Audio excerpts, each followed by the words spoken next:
Hi guys, good morning. সকলকে happy Holi. আমাদের চ্যানেলে তোমাদের সকলকে স্বাগত। অনেকদিন পর আরও নতুন ব্লগ নিয়ে তোমার কাছে আমি হাজির হলাম। আজকে আমি চলে এসেছি আমার বাড়ি খুব কাছে। ছোটোবেলার থেকে আমি অনেকবার এসেছি, বছরে প্রায় 3 থেকে 4 বার আসাই হয়। আমার সাথে কথা আমি শেয়ার করে নিই বা তোমাদেরকে প্রথম দেখাতে যাচ্ছি যে আমাদের বাঁকুড়ার সেই যে বিখ্যাত জায়গা এবং যেটা এশিয়ার বৃহত্তম মাটির বাঁধ, যা আমার বাড়ির থেকে 33 কিলোমিটার, যা আসতে সময় লাগে প্রায় 1.5 ঘন্টা বাইকে করে। তো তোমরা বুঝতেই পারছো যে কোন জায়গায় আমি এসেছি। আমার পেছনে যে ভিউ আছে, ভিউ দেখে অনেকেই যারা এসছো তারা নিশ্চয়ই বুঝে গেছো। তো আমি এসেছি সেই বাঁকুড়া যেটা রানী বা বাঁকুড়া যেটা গর্ব, মুকুটমণিপুর। দোল পূর্ণিমা, তো সকলকে আমার তরফ থেকে হ্যাপি হোলি। এখানে কীভাবে আসবে একটু আমি জানিয়ে দিই। বাঁকুড়া শহর থেকে যদি আসতে চাও সেক্ষেত্রে মুকুটমণিপুর আসার জন্য বাস আছে। তো বাস খুব একটা অ্যাভেলেবেল নয়, তো সেই জন্য তোমরা যে বাঁকুড়া থেকে যে খাতড়াগামী যে বাস আছে সেই বাসে উঠবে। আমার খাতড়া পাম্প মোড়ে নেমে যাবে। আমার পাম্প মোড় থেকে ট্রেকার বা ম্যাজিক গাড়ি অ্যাভেলেবেল আছে। আর তাও যদি না পাও তো সেখান থেকে টোটো তোমরা রিজার্ভ করে পরে এখানে আসতে পারবে। এমন খাতড়া পাম্প মোড় থেকে এখানে ডিস্টেন্স হচ্ছে 7 কিলোমিটার। এখন আমি যে জায়গায় দাঁড়িয়ে আছি এটা হচ্ছে ড্যাম ঢুকার মুখে বাঁ সাইডে। এবং ড্যাম ঢুকার মুখে বাঁ সাইড এবং ডান সাইডে দুদিকে মার্কেট আছে, প্রচুর স্টল আছে। কিন্তু আমি এখন দাঁড়িয়ে আছি বাঁ দিকটাতে। এবং তোমরা দেখতেই পাচ্ছ যেখানে প্রচুর স্টল আছে। এবং এখানে স্টলে যেসব জিনিস পাওয়া যায় সেগুলো মূলত হস্তশিল্প এবং হাতের তৈরি জিনিস। এখানে আমাদের যে বাঁকুড়ার যে ঐতিহ্য আছে ডোকরা শিল্প এবং টেরাকোটা, ওইসব জিনিস ওখানে পাওয়া যায়। যারা বোটিং করতে চাও এখানে দেখতেই পাচ্ছ অনেক বোট দাঁড়িয়ে আছে। তোমরা বোটের নামগুলো জাস্ট দেখো, খুব সুন্দর সুন্দর নাম। তো বোটিং করার জন্য তোমাদেরকে প্রথমে টিকিট কাট করে নিতে হবে। তো এর আগে তোমরা দেখলে যে ড্যামের যে জলাধারের সাইডে দাঁড়িয়েছিলাম, এমন ওখানেই মূলত পিকনিক করার জায়গায়। আর যে মার্কেট দেখালাম। এবার আমি যাব যে মুকুটমণিপুর যে জলাধারের পাশে যে বাঁধ আছে, বাঁধের উপর দিয়ে পুরো শেষ পর্যন্ত যাবো, জলের শেষ পর্যন্ত যাবো। এমন ওখানে গিয়ে আমরা দেখতে পাবো একটা পার্ক আছে, আর যে পড়াশোনার মন্দির বা পাহাড়। এবং তোমাদের দেখাবো আমি যে ডিয়ার পার্ক আর সোনারবাংলা যে পার্ক কীভাবে যাওয়া যায় সেটা তোমাদের দেখিয়ে দেবো আমি।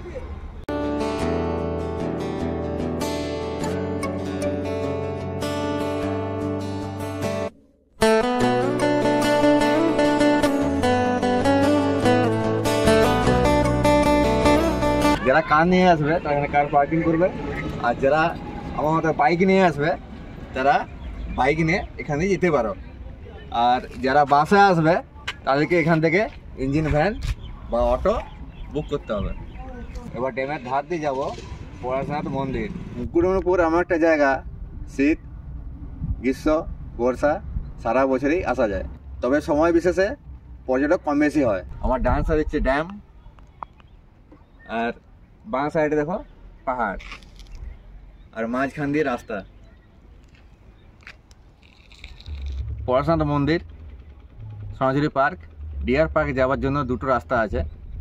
এক হচ্ছে বাই রোড পিচ দিয়ে, আমার বাইক আছে বলে আমি পিচ দিয়ে এসেছি।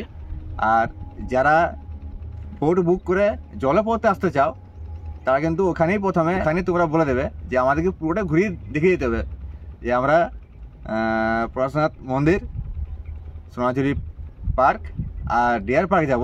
তো সেই হিসাবে ওখান থেকে তোমরা বুক করে নেবে। আমি ছোটোবেলা থেকে অনেকবার এখানে এসেছি, তবে আজকে এসে পর দেখছি যে জলের পরিমাণ অনেকটাই কম। এটা হচ্ছে মুসাফিরানা পার্ক, আর এটা হচ্ছে যে মুকুটমণিপুরের অন্যতম দর্শনীয় জায়গা, যার প্রবেশ মূল্য হচ্ছে 10 টাকা।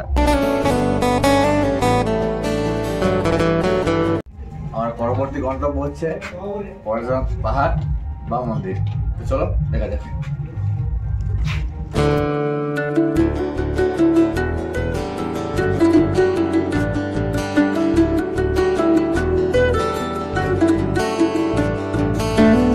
আজকে আমার ট্রিপের শেষ গন্তব্যস্থল হচ্ছে যে সোনাঝুরি পার্ক আর ডিয়ার পার্ক কীভাবে যাওয়া যায়।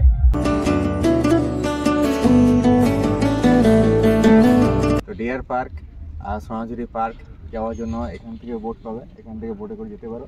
ড্যামের ওই পারে গিয়ে পরে ওখান থেকে হয় তোমাকে হেঁটে যেতে হবে, না তোমাকে ইঞ্জিন ভ্যান যে আছে ইঞ্জিন ভ্যান তোমাকে বুক করে যেতে হবে।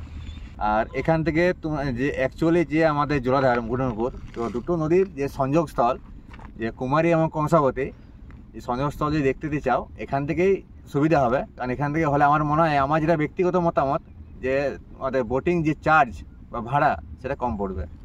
ড্যামের ওই পারে যারা মানুষজন যারা আছে, যারা রেগুলার যারা যাওয়া আসা করে, তারা কিন্তু এখান দিয়ে এই যে বোট দেখতে পাচ্ছে দাঁড়িয়ে আছে, এই বোটের মাধ্যমে ওরা কিন্তু যাওয়া আসা করে।